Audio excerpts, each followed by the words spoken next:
अमोघ शक्ति देखने वाले सभी दर्शकों को पंडित अखिलेश वदिच का प्रणाम। मित्रों, जैसा कि मैंने पिछले वीडियो में ये आपसे वादा किया था कि अगला वीडियो में धनाधिपति कुबेर यक्षराज कुबेर के ऊपर बनाऊंगा। देखिए, कोई भी साधना जब आप करते हैं, कोई मंत्र जब आप उठाते हैं, तो उसके रूट्स आपको पता होने चाहिए, उसके बारे में आपको संपूर्ण ज्ञान होना चाहिए। तब जाके वो मंत्र आपको जीवन में असर करता है, प्रभाव डालता है, लाभ देता है। तो इसी वजह से ऐसा नहीं है कि सिर्फ कुबेर का मंत्र जप लिया और हमें असर हो गया, वो ठीक है, लेकिन जब तक हमें ये पता नहीं होगा कि कुबेर एक्चुअली कौन है, उस मंत्र का वास्तविक अर्थ क्या है, तब तक आपको 100% पूर्ण रूप से उसका फल नहीं मिलेगा। तो धन देखिए बहुत आवश्यक है सबके लिए, तो हम सब जानते हैं, इसको कोई डिनाई नहीं करता, मैं भी नहीं कर रहा हूं। धनाधिपति कुबेर है, तो कुबेर कौन है सुनिएगा ध्यान से। विश्रवा ऋषि की 2 पत्नियां थी, कैकसी और इलविला या इड़विड़ा। इलविला भी कहा जाता है, कई जगह इड़विड़ा भी कहा जाता है। कैकसी के 2 पुत्र हुए, कुंभकर्ण और रावण। ये 2 पुत्र कैकसी से हुए। वहीं इलविला से उनको कुबेर नामक संतान प्राप्त हुई। तो एक्चुअली देखा जाए तो रावण और कुबेर सौतेले भाई थे। इलविला जो है देवी थी, देव योनि थी, और कैकसी जो थी वो राक्षस प्रवृत्ति की थी, उसकी प्रवृत्ति अच्छी नहीं थी कैकसी की। तो रावण और कुंभकर्ण एक्चुअली राक्षस इसलिए कहलाए क्योंकि उनमें राक्षसी प्रवृत्तियां थी, उनकी मां की वजह से। उनके पिता तो बहुत ही महान विद्वान ऋषि थे। तो और इसी प्रकार से इधर जो इलविला थी वो बहुत ही श्रेष्ठ साधक थी। कुबेर की माता, कुबेर की माता इलविला जो है, इड़विड़ा, बहुत ही श्रेष्ठ भगवान की भक्तिनी थी, साधक थी। तो उनके सारे गुण कुबेर के अंदर आए, साधना करना, जप तप करना, ये सब कुछ। भविष्य में इनको जो है ब्रह्मा जी ने इनको लंका का वरदान दिया, लंका का राजा है कुबेर को बनाया। लेकिन रावण ने जो है लंका को छीन लिया, पुष्पक विमान इनसे छीन लिया जो ब्रह्मा जी ने दिया था। इनके बारे में युद्ध हुआ था इनके दोनों के बीच में। तो उस युद्ध में रावण ने कुबेर को हराकर इसकी लंका छीन ली, उनका पुष्पक विमान छीन लिया जो मन की गति से इधर से उधर गति करता था, इधर से उधर जा सकता था। तब वापस परेशान होकर पुलस्त्य ऋषि जो कि विश्रवा ऋषि के भी पिता थे, कुबेर के दादाजी, इनके पास कुबेर राज जाते हैं और अपनी समस्या कहते हैं कि ये देख लो, आपका दूसरा पोता इन्होंने मेरे को जो है दर बदर कर दिया, बिल्कुल ठोकरे खाने के लिए मजबूर कर दिया, क्या किया जाए। तब ऋषि पुलस्त्य ने इन्हें भगवान शिव की आराधना करने के लिए कहा। तो कुबेर जो थे एक साधक माता के पुत्र थे, साधक माता के, उनकी माता बहुत बड़ी साधक थी। तो उनका पुत्र होने की वजह से वो गुण उनके अंदर थे साधना के। उन्होंने भगवान शिव की आराधना प्रारंभ की और इतनी कठिन तपस्या उन्होंने की, भगवान शिव ने इनकी बहुत बहुत परीक्षाएं ली, बहुत सारे टेस्ट इनको देने पड़े, बहुत कठिन इनको जो है मार्गों से गुजरना पड़ा, लेकिन ये हटे नहीं, डिगे नहीं। महादेव ने पूछा, भैया क्या चाहिए बोलो। अंत में तो इन्होंने पता है क्या मांगा, कि मैंने आपको मित्र के रूप में आपकी मैंने साधना की है। देखिए, जब भी कोई साधना करता है तो हर देवता को हर व्यक्ति साधक किसी न किसी रूप में देखता है। कोई ज्यादातर अधिकतर लोग हम स्वामी के रूप में देखते हैं, कोई मित्र के रूप में देखता है। इस प्रकार से जैसा उसमें आप रूप देखोगे वैसा ही वो आपके लिए काम करेगा। तो मैंने आपके मित्र रूप में उपासना की है भगवान। तो इस प्रकार से मेरा धन छीन लिया गया, मेरा रहने की जगह एक लंका छीन ली गई, मेरा जो एक मेरे पास एक एरोप्लेन था, मेरे पास बहुत बड़ा जेट, मेरा प्राइवेट जेट था, उसको भी छीन लिया रावण ने। क्या किया जाए। तो भगवान शिव तो देखिए ऑर्डरदानी है, आशुतोष हैं, जल्दी संतुष्ट हो जाते हैं। उन्होंने कहा इतनी सी बात है, ले तो तुझे बना दिया, सारे जितना धन है इस धरती के ऊपर, इस ब्रह्मांड के अंदर, सारे धन का मालिक तू। तो कुबेर को, यक्षराज कुबेर को भगवान महादेव ने सारी संपत्तियों का स्वामी अधिपति बना दिया। देवताओं का खजांची यानी कोषाध्यक्ष की बहुत बड़ी भूमिका होती है। आप किसी भी समिति में, किसी ट्रस्ट में जाइए, अध्यक्ष के बाद सबसे बड़ा नाम कोषाध्यक्ष होता है एक्चुअली। तो कोषाध्यक्ष हैं। इसी प्रकार से ब्रह्मा जी ने उन्हें उत्तर दिशा का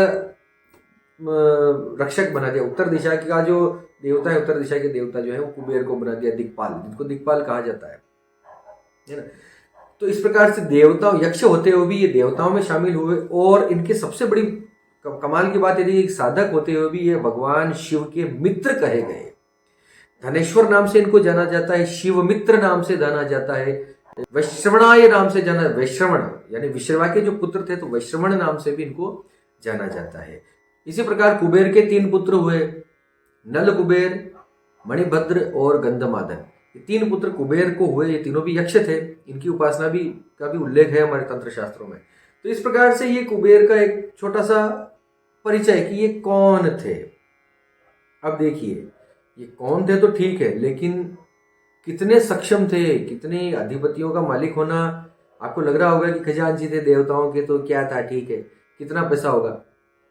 ऐसी कथाएं, किंवदंतियां प्रचलित हैं हमारे दक्षिण भारत में भी कि यक्षराज कुबेर से स्वयं तिरुपति, भगवान तिरुपति ने भी अपनी शादी के लिए इनसे धन जो है उधार लिया था ब्याज के ऊपर, जो अभी तक भी नहीं चुका। इतना पैसा, तिरुपति बालाजी की बात कर रहा हूँ, जो कि इस दुनिया का सबसे अमीर मंदिर है, उन्होंने भी यक्षराज कुबेर से धन उधार ले रखा है, और जो आज तक चुका रहे हैं, जिसका ब्याज भी नहीं चुक रहा, जिसका ब्याज चुका रहे हैं, सिर्फ मूल धन तो अभी तक कुबेर को दे नहीं पाए। तिरुपति बालाजी ने यक्षराज कुबेर से धन ले रखा है। सोचिए कुबेर के पास कितना धन होगा, जितना आप सोच सकते हैं। अंतरिक्ष देने के लिए तैयार बैठा है। आपको कितना चाहिए, आपको मांगते आना चाहिए, मांगना आना चाहिए। ये है असली बात। धनाध्यक्ष कुबेर, इतना इनके पास पैसा है कि अगर धन की आवश्यकता है तो आप कुबेर की आपको आराधना आपको करनी चाहिए। लेकिन उसमें कोई डूज और डोंट्स तो हर पुरस्चरण में, हर अनुष्ठान में होते ही हैं। आपकी सात्विकता तो उसमें होनी चाहिए, क्योंकि कुबेर जो है सात्विक देवता है, सात्विक यक्ष हैं, तो सात्विकता उसमें होनी चाहिए। आपके ऊपर आपका कंट्रोल तो होना ही चाहिए कम से कम। किसी से कोई चीज़ चाहते हैं तो आपको उसके अनुसार बनना तो पड़ेगा ना।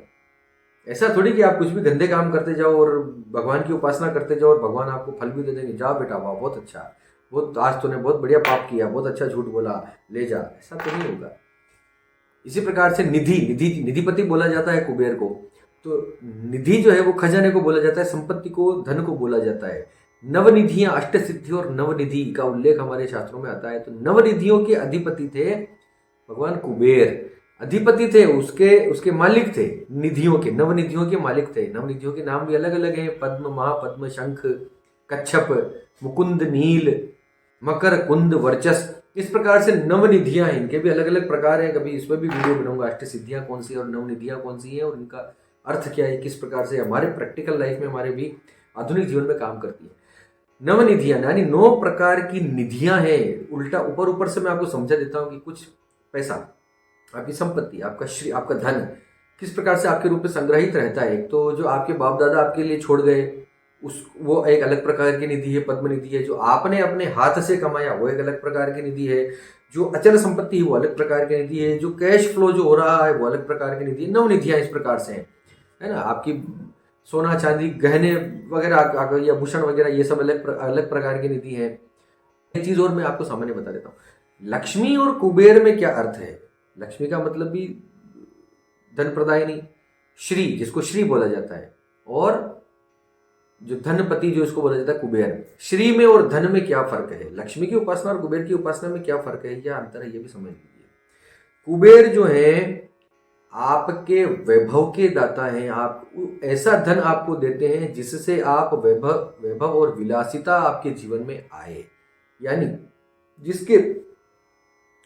जिस पैसे को खर्च करके आप अपने जीवन में आप एक देखने में आप अमीर व्यक्ति लगे, या वास्तविक जो कैश फ्लो है, वास्तविक लिक्विडिटी जो रोकड़ है या अचल संपत्ति है, जिसको धन कहा जाता है, जिसको लेके या जिसको देके आप नोट कमा सकें, ये समझिए रोकड़ा। और वहीं लक्ष्मी की उपासना जो है वो श्री की उपासना है। एक्चुअली श्री जो है, श्री का वास्तविक अर्थ एक तरह से सम्मानजनक रूप में लेते हैं, सम्मान। श्री का अर्थ सम्मान, सम्मानित, एक अर्थ ये भी है। तो श्री का अर्थ सिर्फ धन के रूप में नहीं होता, सिर्फ आपके आभूषणों के रूप में नहीं होता। अगर आप बहुत विख्यात हैं, आपके पास सम्मान पूरा है, आपके पास पद है, प्रतिष्ठा है, तब भी आप श्रीपति हैं, तब भी वो आपकी एक श्री, वो भी आप एक प्रकार की लक्ष्मी है आपके पास। अष्टलक्ष्मी, षोडश लक्ष्मी और 64 लक्ष्मी का उपदेश हमारे शास्त्रों में आता है। तो 8 प्रकार की लक्ष्मियों का उपदेश है। अब वो आपका सम्मान भी हो सकता है, आपका ज्ञान भी हो सकता है, आपकी विद्या लक्ष्मी, दया लक्ष्मी, इस प्रकार से अलग अलग लक्ष्मियां हैं, अलग अलग लक्ष्मी हैं।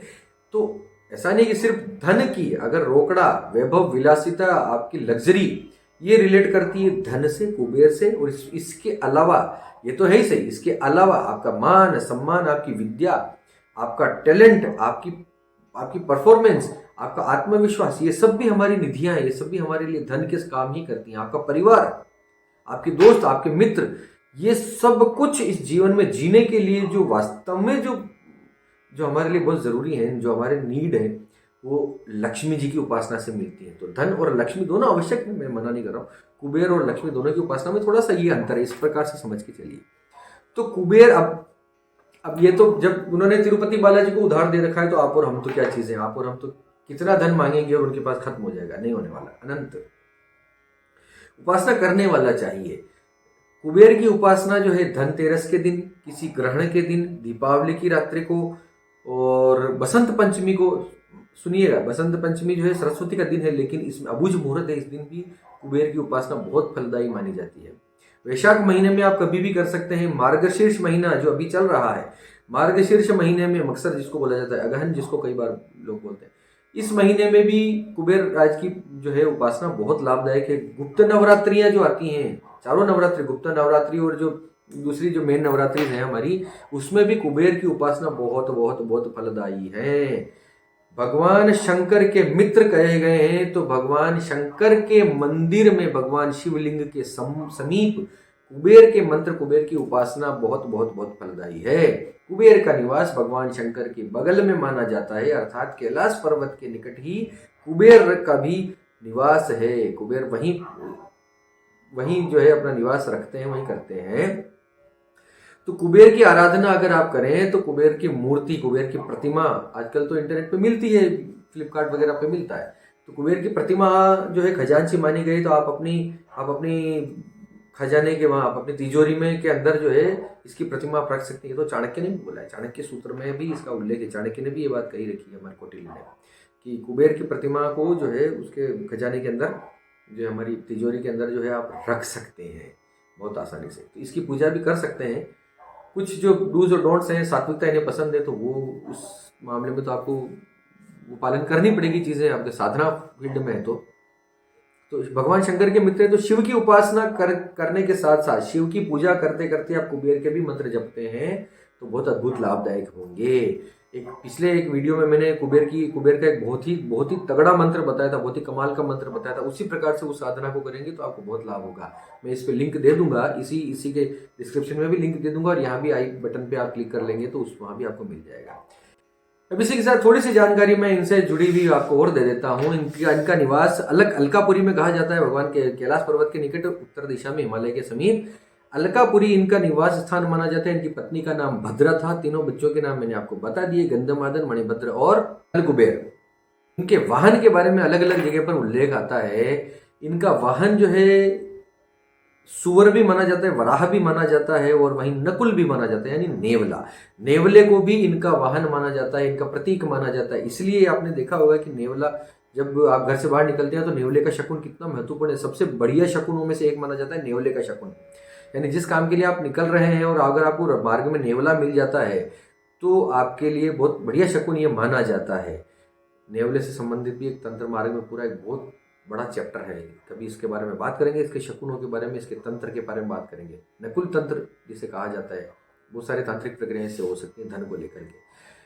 चलिए, तो बस इतना ही था आज की वीडियो में। जानकारी अच्छी लगी हो तो वीडियो को लाइक कीजिए, सब्सक्राइब कीजिए हमारे चैनल को, शेयर कीजिए वीडियो को, कमेंट कीजिए। अच्छा लगे, जरूरी नहीं कि आपको कुछ पूछना हो तभी आप कमेंट करें, अच्छा लगे तब भी कमेंट्स कीजिए। अधिक ज़्यादा कमेंट्स करेंगे तो थोड़ा रीच मिलेगी, बस इतना सा। और एक वीडियो मैंने जो पीछे डाला था, वो डिस्क्रिप्शन में जाके कुबेर देवता के मंत्र से रिलेटेड जो वीडियो डाला था उसको जरूर देखिएगा, उससे आपको बहुत हेल्प मिलेगी। डिस्क्रिप्शन में भी मैं उसका लिंक दे दूंगा। इसी के साथ आप सबके मंगल की कामना करता हुआ मैं पंडित अखिलेश उदय आपसे विदा लेता हूँ। धन्यवाद। सर्वे भवन्तु सुखिनः।